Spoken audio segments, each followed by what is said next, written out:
아브라함이 그 장소에 제단을 쌓았습니다. 제단을 쌓았고, 그리고 그 쌓은 제단 위에 나무를 잘 탈 수 있도록 이렇게 버려놨다. 도착했고, 쌓았고, 버려놨다.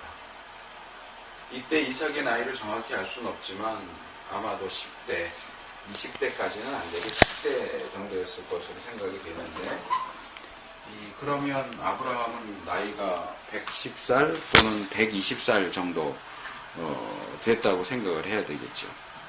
이 120살 정도 된 아브라함이 제단을 쌓고 나무를 버려놓는 그런 일들을 하는 데는 아마 시간이 많이 걸렸을 겁니다.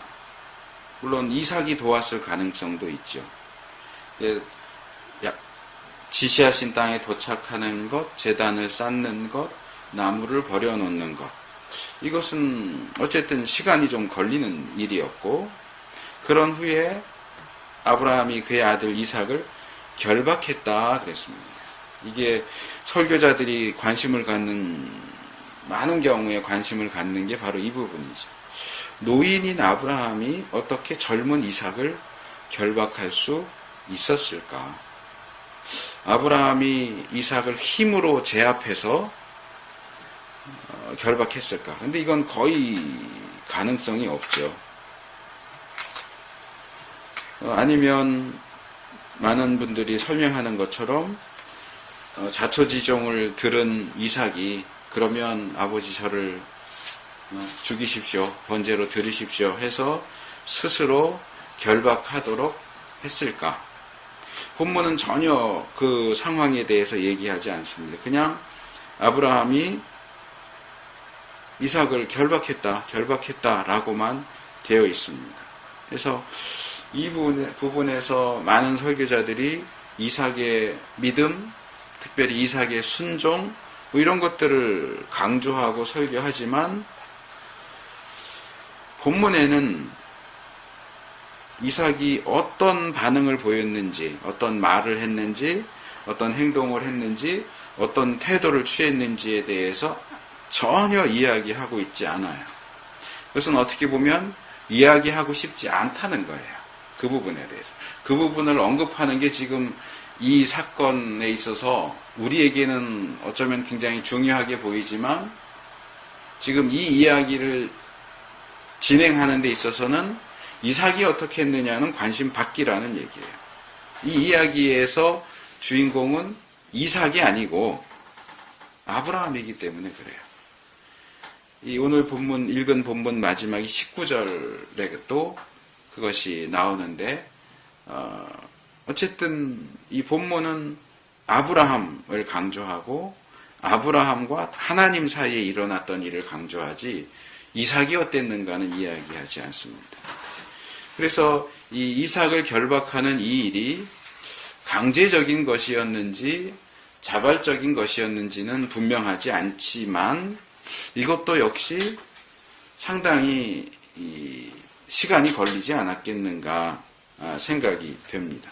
그래서 도착하고 단을 쌓고 나무를 버려놓고 이삭을 결박하는 것까지는 시간이 묘사는 짧게 되어 있지만 실제 걸린 시간은 좀 길었을 것이다 생각이 되고, 이제 그 다음은 좀 짧죠. 그런 다음에 아브라함이 아마도 결박한 이삭을 안아 들고 단 위에 버려놓은 나무 위에 올려놓습니다. 이삭이 스스로 올라가기는 어려웠을 거고요. 올려놓았고요. 그리고 손을 내밀어서 짐승을 죽이는 데 사용되는 칼을 손에 잡았습니다. 올려놓고 손을 내밀었고 칼을 잡았고, 그리고 이삭을 짐승인 것처럼 잡으려고, 여기서 이 잡는다는 죽인다는 얘기죠. 죽이려고 했습니다. 이 부분은 앞에 나오는 과정과는 달리 전혀 어떤 시간이 드는 일이 아니죠. 손을 내밀어서 칼을 잡고 아마도 이삭의 목이나 아니면 심장을 찔러서, 목을 따거나 심장을 찔러서, 이게 아마 가장 간단하고 가장 고통 없이 죽이는 방법이니까 죽이려고 했겠죠. 이제 눈 깜빡할 사이면 이삭은 죽게 됩니다. 그리고 바로 그 상황에서 여호와의 사자가 하늘로부터 그를 부릅니다. 아브라함아, 아브라함아.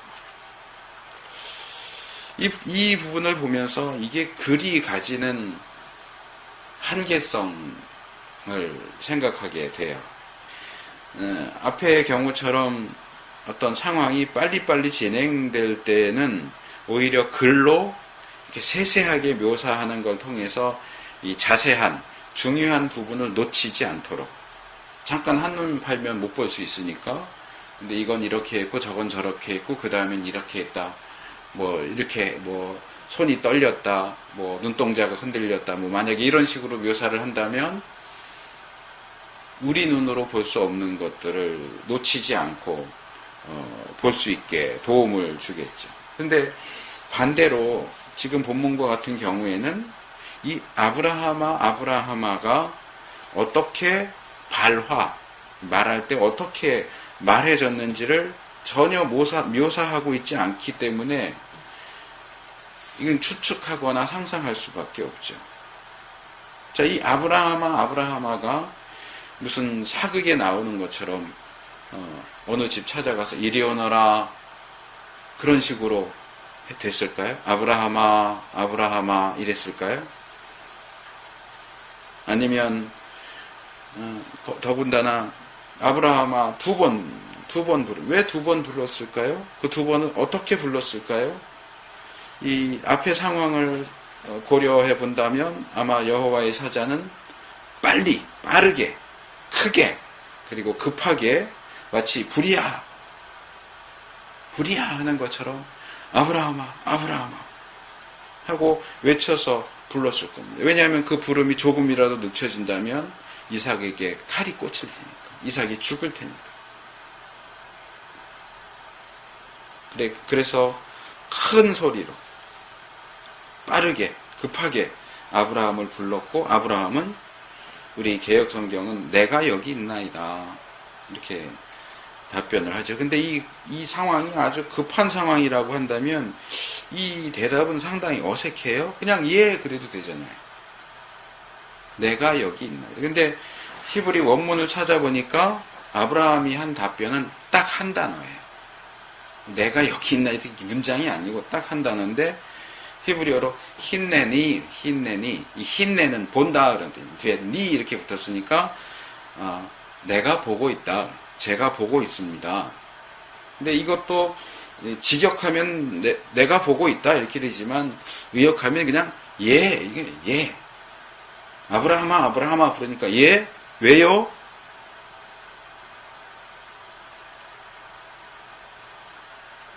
그러니까 여호와의 사자가 그렇게 급하게 아브라함을 부른 이유, 목적을 설명합니다. 그 내용을 보면 금지예요. 금지 명령이에요. 그게 2번 반복됩니다. 여기 계속 반복이 돼요. 아브라함을 부르는 것도 2번. 아브라함아. 그 다음에 하지 말아라 또 2번. 하지 말아라. 첫째는 그 아이에게 내 손을 대지 말아라. 또 하나는 아무 일도 그에게 하지 말아라. 이 첫 번째 표현을 직역하면 너의 손을 그 아이에게 보내지 말아라. 이게 히브리의 관용적인 표현이에요. 그러니까 손을 보낸다. 이건 우리식으로 말하면 손을 쓴다. 이렇게 이해하면 될 것 같아요. 그러니까 뭐 칼로 사람을 죽일 때도 손을 보낸다. 뭐 때릴 때도 손을 보낸다. 뭐 이런 식으로 표현을 해요. 히브리어에서는. 근데 우리는 손을 쓴다. 아마 가장 비슷한 표현일 것 같아요. 그러니까 너 지금 그 칼 든 손을 이삭에게 보내지 마라. 이삭, 여기 뭐 손을 대지 마라가 아니고, 물론 의미상으로는 그것도 통하죠. 우리말로는. 그러니까 지금 칼로 이삭의 목을 찌르거나 심장을 찌르려고 하는데 그거 스톱 하라는 거죠. 스톱. 그 손 멈춰. 그 손으로 뭔가 하려고 지금 이삭을 죽이려고 하고 있는데 그거 하지 마 하는 얘기고, 두 번째는 좀 더 포괄적인 의미로 아무 일도 하지 마. 아무것도 하지 마. 꼼짝 말고 그대로 있어. 꼼짝 말고 있어. 첫째는 아이를 죽이는 일 하지 마라. 둘째는 그거를 포함해서 무슨 일도 하지 마. 가만히 있어. 그대로 있어. 그 말이죠.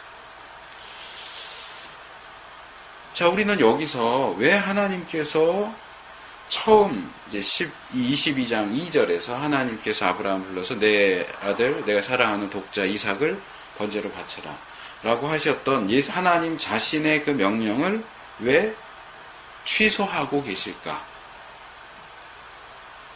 이게 사실은 우리로서 이해가 안 되는 명령이에요.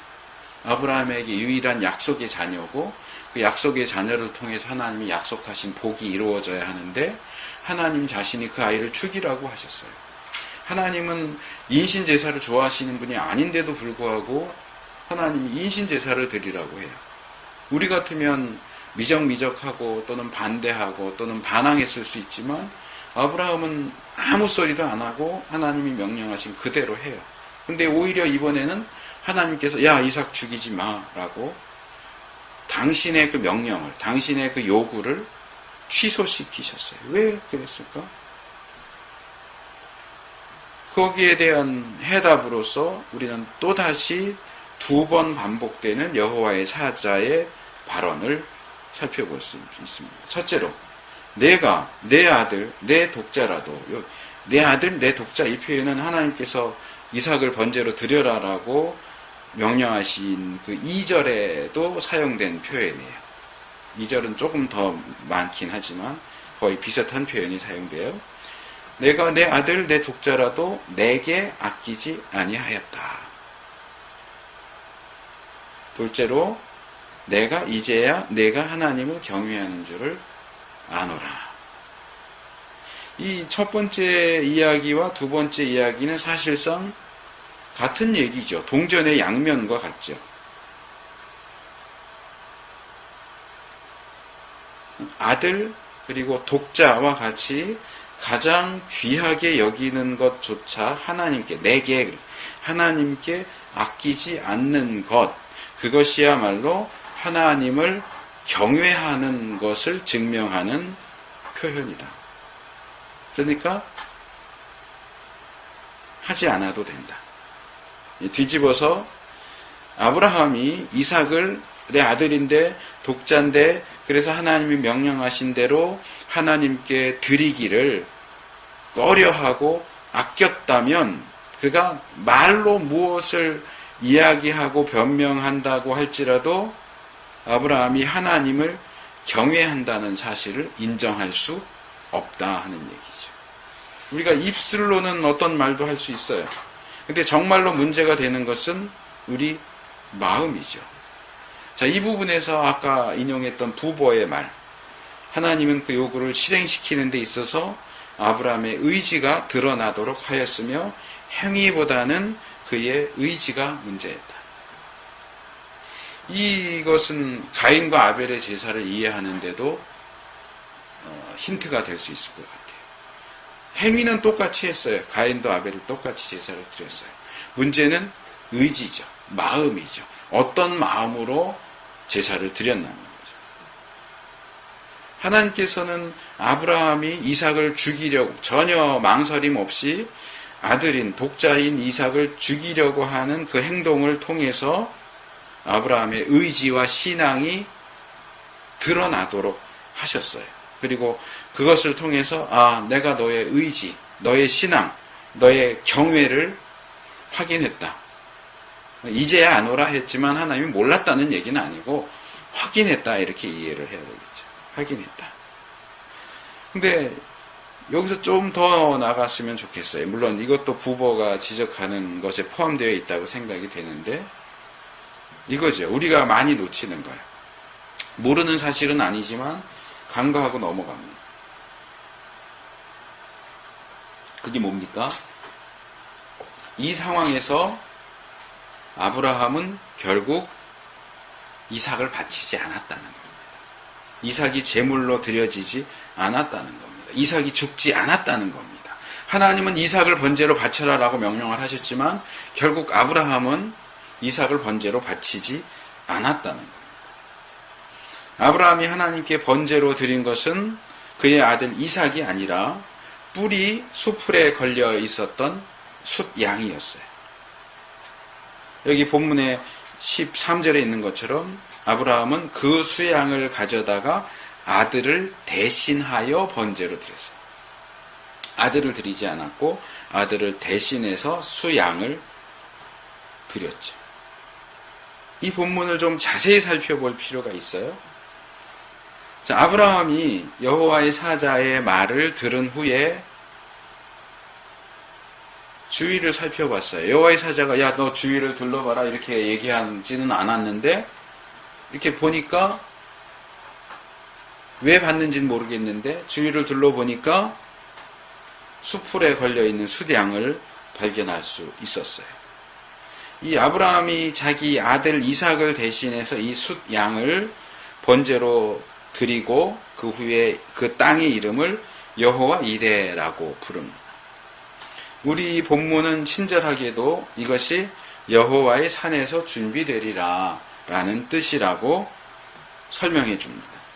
근데 이건 제가 예전에도 몇 번을 지적을 했지만 여호와 이레라고 하는 이 표현의 정확한 의미는 여호와께서 보여지실 것이다. 수동 제귀 형태이기 때문에 수동태로도 볼 수도 있고 여호와께서 자기 자신을 보여지도록 하실 것이다. 여호와 아도나이 이레는 원래 라거든요. 라는 본다는 뜻이에요. 본다.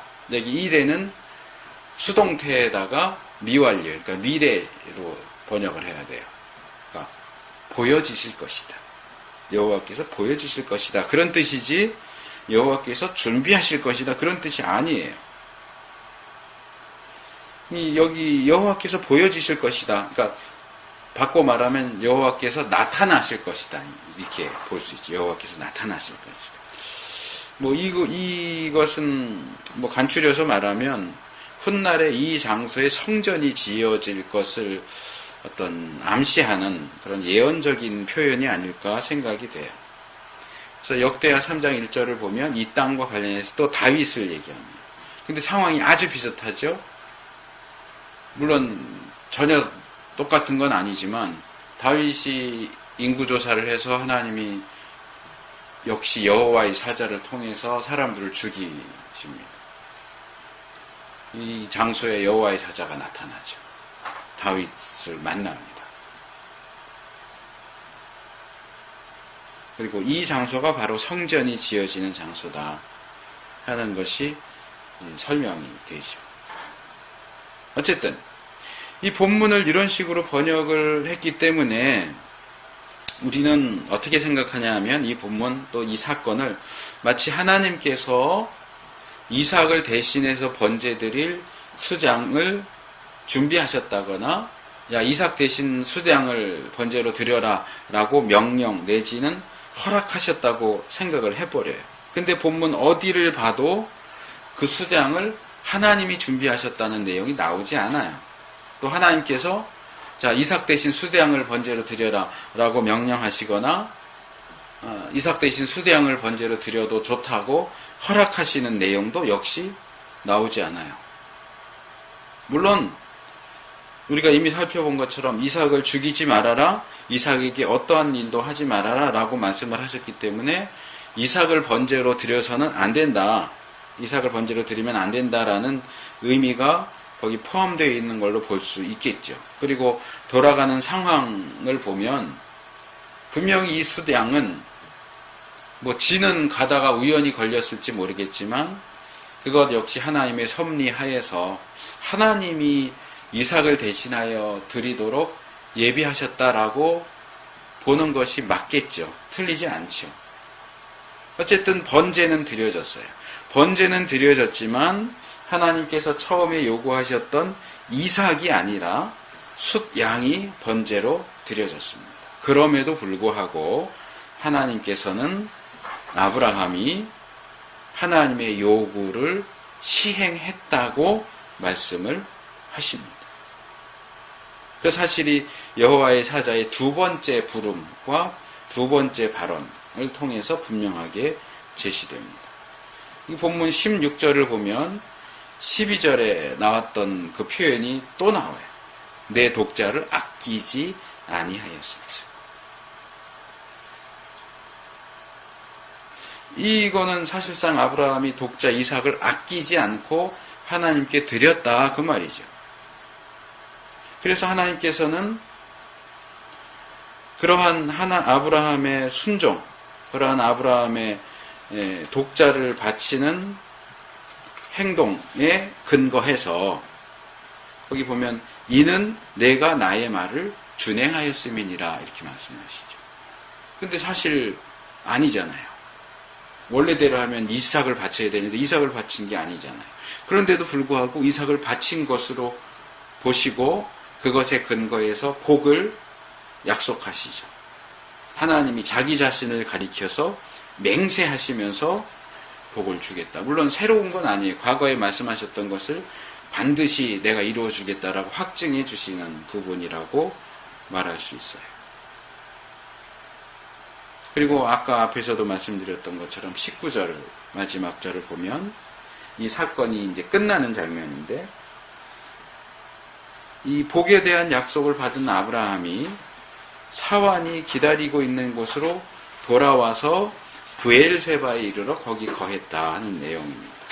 그래서 이제 사건이 끝나죠.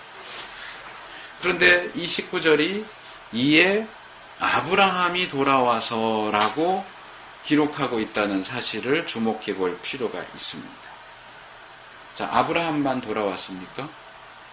이삭은요? 이삭은 그 자리에 내버려 놓고 아브라함만 돌아왔습니까? 아니요. 이삭도 같이 돌아왔죠. 근데 왜 아브라함이 돌아와서라고 기록할까요? 우리가 읽지는 않았지만 이 사건이 진행되는 중에 집에서 출발할 때는 세 사람이 출발했어요. 아브라함과 이삭과 사환 셋이 출발했습니다. 그러다가 이제 산 근처에 와서 사환을 그 산기슭에 놓고 아브라함과 이삭이 둘이서만 산에 올라갈 때는요, 6절에도 8절에도 두 사람이 라고 기록하고 있어요. 두 사람이 올라갔다. 그럼 내려올 때도 두 사람이 내려왔다 이렇게 얘기해야죠. 근데 올라갈 때는 두 사람이 올라갔다고 두 번이나 기록을 했는데 내려올 때는 아브라함과 이삭이 내려왔다 아니면 두 사람이 내려왔다 그러지 않고 아브라함이 내려왔다. 마치 그 자리에 이삭이 없는 것처럼. 그러고 보면 아브라함이 이삭을 결박했을 때도 이삭은 마치 거기 없는 사람 같아요. 어떤 말도 안 해요. 반항도 안 해요. 도망치지도 않아요. 이삭은 어떤 자기의 생각이나 이런 걸 할 수 없는 존재인 것처럼 완전히 수동적으로 그냥 아버지가 결박하면 결박당하고 죽이려고 하면 죽는 그런 존재인 것처럼 이삭은 마치 아무것도 아닌 것처럼 물건인 것처럼 완전히 관심 밖에 있어요. 자기 대신 수장을 번제로 드리게 돼서 이삭이 얼마나 기뻤을까요? 이삭이 기뻐했다. 자기를 죽여야 된다라고 할 때 슬퍼했다, 화났다, 전혀 없어요. 이건 의도적이라고 말할 수밖에 없어요. 지금 이 본문을 기록하는 모세가 물론 이삭의 믿음, 이삭의 순종도 중요해. 근데 지금 이 사건에서는 이삭이 주인공이 아니야. 이삭에게 관심을 두지 말고 아브라함에게 관심을 둬야 된다. 하나님과 아브라함 사이에 어떤 일이 일어났는가가 중요하지 이삭이 어땠느냐가 중요하지 않아. 이 이야기는 아브라함에 대한 얘기야. 그렇게 얘기하고 있는 것 같아요.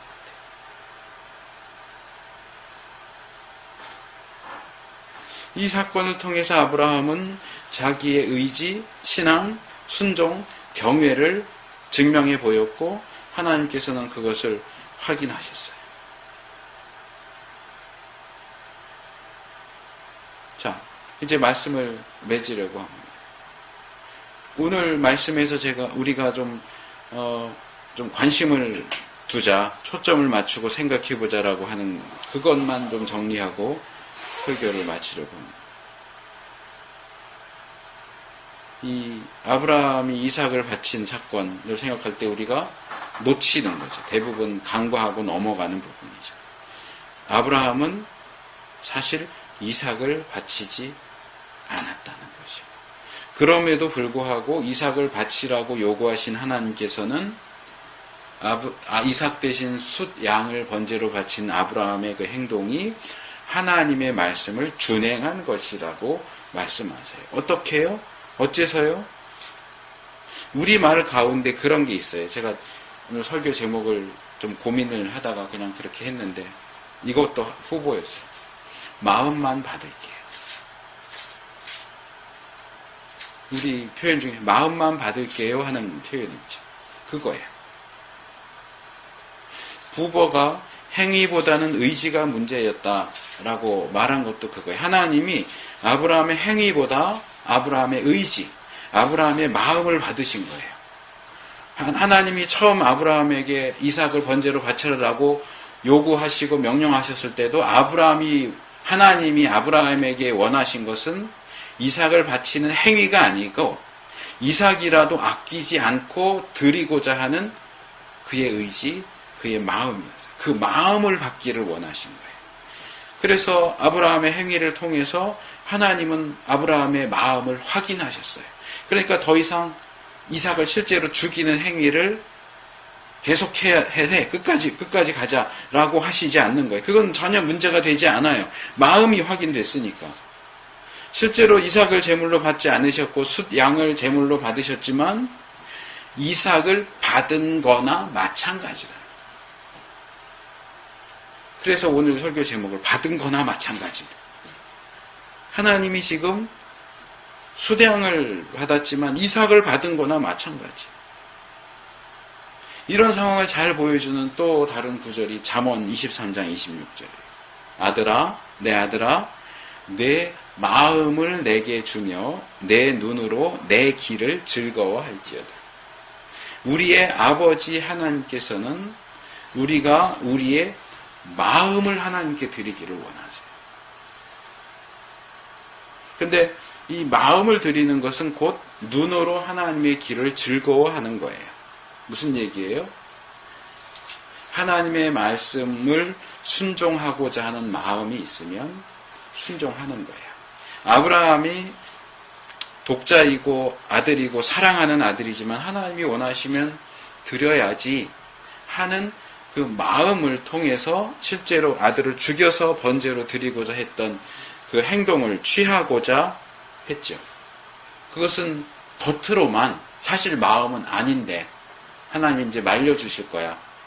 내가 이렇게 신용만 하면, 흉내만 내면 하나님 야 이제 됐다 그러고 말려주실 거야.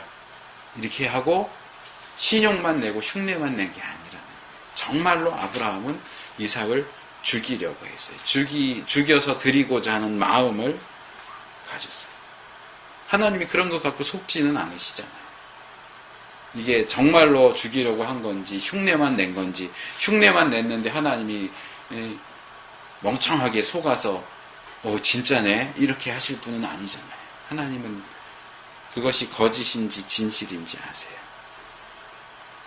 아브라함의 행동을 통해서 그의 마음을 확인하시죠. 하나님께서도 우리의 행동을 통해서 우리의 마음을 확인하시는 거예요. 마음이 없는 겉모습뿐인 행위는 우리의 마음을 확인시켜 드릴 수 없죠. 아니요. 다르게 말하면 우리가 가짜로 그런다는, 순종하지 않고자 하는 우리의 마음을 하나님께서 확인하시도록 하겠죠. 야, 너 하는 거 보니까 넌 진짜로 하려고 하는구나. 너는 지금 흉내만 내는구나. 우리의 마음이 어떤지, 그것이 선한 것인지 악한 것인지, 순종하고자 하는 건지 순종하는 척만 하는 건지 어느 쪽이든지 하나님은 그것을 확인하시겠죠. 여기서 입장 차이가 있어요. 입장 차이. 무슨 입장 차이냐? 이 입장 차이와 우리 마음이 얼마나 교묘한가 하는 것. 마음을 받으시는 하나님 앞에서 없는 마음을 있는 것처럼 꾸미는 우리의 교묘함을 경계해야 돼요. 받으시는 하나님 입장에서는 그래, 내가 너 마음을 확인했으니까 그냥 마음만 받을게. 그거 안 해도 된다. 내가 너 마음을 확인하려고 그거 하라고 했는데 너 마음을 내가 확인할 수 있었기 때문에 그거 안 해도 돼. 라고 마음만 받겠다라고 하실 수 있겠죠. 근데 그럼 받는 입장에서고요. 드리는 입장에서 그럼 제가 마음만 드릴게요. 행동은 안 하고요. 마음만 드릴게요. 제 경외만 드릴게요. 라고 하는 건 옳지 않다는 거죠. 그건 경외가 아니고 불경이죠. 아브라함이 실제로 이삭을 바치려고 하지도 않으면서 하나님 마음만 드릴게요. 그래서 하나님이 그래 나도 마음만 받을게 이렇게 하신 게 아니잖아요. 제가 한두 번 이야기했던 이야기가 있어요. 제가 처음 출판사에 근무할 때 상황이 안 좋아서 월급이 한 3개월치가 밀렸어요. 뭐 언제 준다 이런 것도 없고 이러다가 갑자기 한 달치 월급이 나왔어요. 근데 이 상무라는 사람이 그걸 주면서 직원들한테 뭐라고 얘기하느냐 하면 한 달치 월급이 나왔으니까 고맙게 생각하고 받아라 그러더라고요. 제가 너무너무 화가 났어요. 왜냐하면 받는 사람 입장에서는 석 달치가 밀렸지만 한 달치라도 나오니까 고맙다 이럴 수 있어요. 받는 입장에서는 고맙구나 할 수 있는데 월급을 줘야 하는 입장에서는 석 달치가 밀렸는데 한 달치를 주면 고마워해라가 아니고 석 달치를 다 주지 못해서 미안하다라고 해야 되는 거예요. 근데 석 달치에서 한 달치를 주면서 고마워해라 하는 건 이거는 아니죠. 받는 입장에서는 한 달치라도 나오니 고맙다 할 수 있지만 주는 입장에서는 한 달치밖에 못 줘서 미안하다라고 말해야 되는 거죠. 마찬가지로 드리는 입장과 받는 입장은 달라요. 드리는 우리의 입장과 받으시는 하나님의 입장이 같지가 않다는 거예요. 받으시는 하나님은 마음만 받겠다고 하실 수 있어요. 마음만 받겠다, 받은 거나 마찬가지다 하실 수 있어요. 근데 드리는 우리가 마음만 드릴게요. 받은 거나 마찬가지잖아요. 라고 할 수는 없는 거예요. 우리는 하나님 앞에서 구체적으로 그리고 실제적으로 어떤 방식으로 우리의 마음을 드리고 있습니까? 우리의 마음을 어떻게 드리고 있습니까? 우리의 마음이 담긴 행위를 가지고 하나님 앞에 서야 돼요.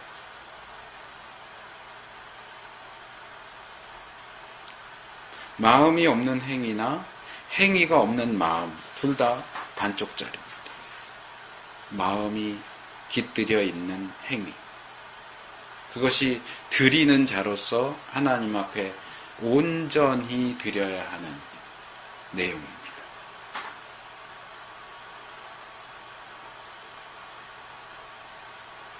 우리가 하나님을 섬기는 일에 있어서 하나님께 무언가를 드리고 하나님을 기쁘시게 하고 하나님의 명령을 준행하는 데 있어서 항상 우리의 마음과 우리의 행위가 일치할 수 있도록 주의하고 또 주의하고 하나님은 마음만 받으시는 분이니까 그것이 우리가 행동하지 않는 것에 대한 변명거리가 되지 않도록 조심하고 모든 것을 들여서 하나님을 섬기는 우리가 될 수 있기를 바랍니다.